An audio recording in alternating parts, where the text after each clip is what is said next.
안녕하세요, 여러분. 오늘은 4월 15일 수요일입니다. 오늘은 말씀 읽기표에 따라서 요한복음 2장 말씀을 함께 나눠보도록 하겠습니다. 오늘 본문은 요한복음 2장 1절에서 12절 말씀인데요. 물로 포도주를 이러한 제목으로 말씀 나눠보도록 하겠습니다. 요한복음은 표적이란 책이라는 별명이 있는데요. 다른 복음서들은 예수님의 행하신 기적에 대해서 이적이라는 단어를 사용했습니다. 이적이라는 단어는 헬라어로 듀나미스라고 하는데 이것은 힘, 능력, 미라클 이렇게 해석할 수가 있습니다. 그런데 요한복음은 이 단어를 한 번도 사용하지 않습니다. 오직 표적 이러한 단어를 사용하는데 17번에 걸쳐서 사용을 하고 있습니다. 이 표적이라는 단어는요, 헬라어로 세메이온, 영어로는 사인이라고 하는데 이것은 구약 성경을 기록한 히브리어의 징표라는 뜻의 오트란 단어와 같은 의미를 지닙니다.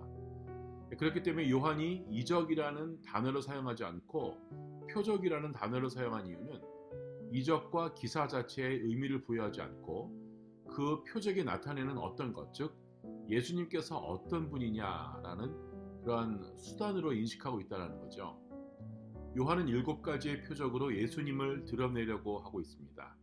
그래서 요한은 자신이 이 요한복음을 기록하는 목적에 대해서 분명하게 기록하고 있기를, 예수님께서 제자들 앞에서 이 책에서 기록되지 아니한 다른 표적도 행하지 않으셨고 오직 이것을 기록하는 것은 너희로 예수께서 하나님의 아들이심을 믿게 하려 함이고 또 너희로 믿고 그 이름을 힘입어 생명을 얻게 하려 함이다 라고 요한복음 20장 30절과 31절에 기록을 하고 있는 것입니다.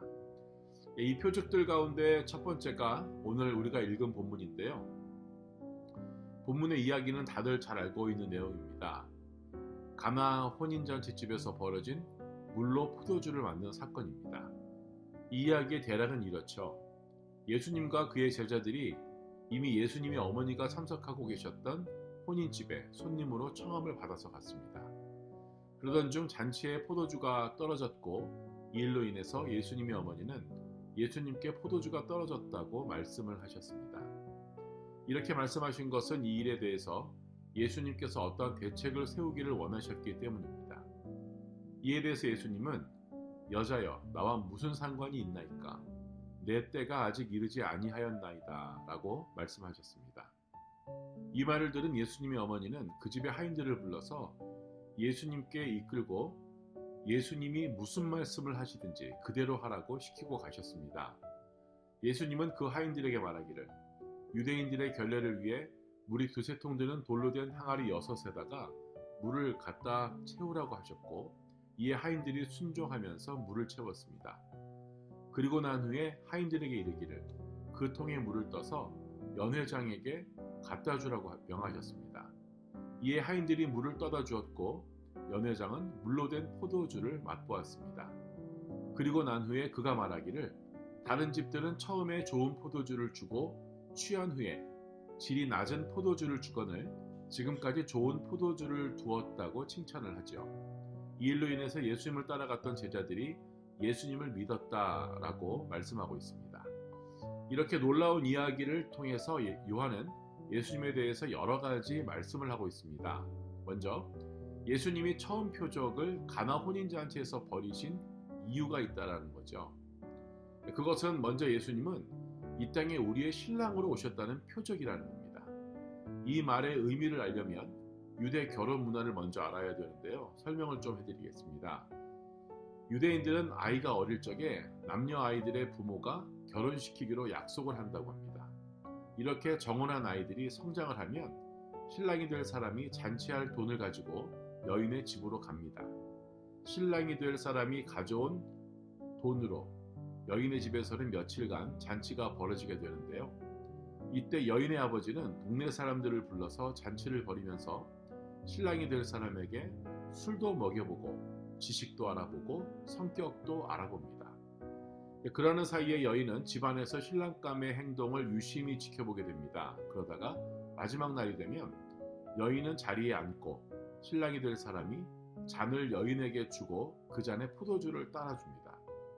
이때 그 여인이 그 잔을 받아서 마시면 허락을 하는 것이 되고 받아 마시지 않으면 거절하는 것이 됩니다.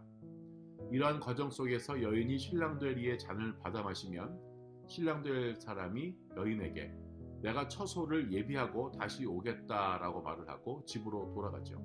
그리고 1년 정도의 시간이 지난 후에 신랑의 아버지가 날짜를 정하면 신랑은 신부를 태울 마차를 준비해서 신부의 집으로 가게 되고 신부의 집에서 신부를 떠나보내는 그런 아쉬움을 달래는 잔치를 벌입니다. 그리고 신랑은 신부를 마차에 태워서 신랑의 집으로 오게 되고 신랑의 집에서 본격적인 잔치가 벌어지게 됩니다. 여기에서 중요한 것은 신부가 마신 포도주인데요. 신부가 신랑이 따라주는 포도주를 마시면 둘은 결혼한 것과 동일한 효력이 발생하게 됩니다. 그래서 신부는 1년 이상의 약혼 기간 동안 자신의 순결을 지켜나가고 신랑은 다른 여인에게 가서 포도주를 따르거나 그 잔을 마시지 않습니다. 그래서 주님은 우리가 고난주간에 성만찬할 때 나누었던 내용인데 잡히시기 전날 밤 제자들과 마지막 만찬을 하실 때 포도주를 주시면서 말씀하시기를 이것은 죄사함을 얻게 하려고 많은 사람을 위하여 흘리는 바 나의 피 곧 언약의 피니라. 그러나 너희에게 이르노니 내가 포도나무에서 난 것을 이제부터 내 아버지의 나라에서 새 것으로 너희와 함께 마시는 날까지 마시지 아니하리라 라고 마태복음 26장 28절과 29절의 말씀을 하셨습니다. 이러한 혼인 절차 속에서 오늘 본문의 이 사건은 신랑이 신부의 집에서 처음 잔치하는 시점인 것입니다. 신랑 될 사람이 여인의 집에서 며칠 동안 잔치하면서 여인 앞에서 자신을 모두 드러내고 선택을 요구하듯이 예수님은 이 땅에 오셔서 3년 반 동안 당신의 모든 것을 보이셨습니다. 제자들과 함께 먹고 함께 자고 또 표적을 행하고 말씀을 가르치고 서기관과 바리새인들에게 영적 지식도 테스트를 받았습니다. 그런 후에 최후의 만찬의 자리에서 선택을 요구하고 있는 거죠. 마치 신랑 될 사람이 신부 앞에서 포도주를 붓고 받아 마시기를 기다렸던 것처럼 말입니다. 예수님께서 가나의 혼인잔치집에서 표적을 행하신 건 우리에게 당신을 보여주시고 당신을 우리의 신랑으로 선택하게 하시는 첫 번째 잔치를 배설하고 있고 이 잔치는 예수님께서 우리의 신랑으로 오셨다는 표적을 보이신 것을 의미하는 것입니다.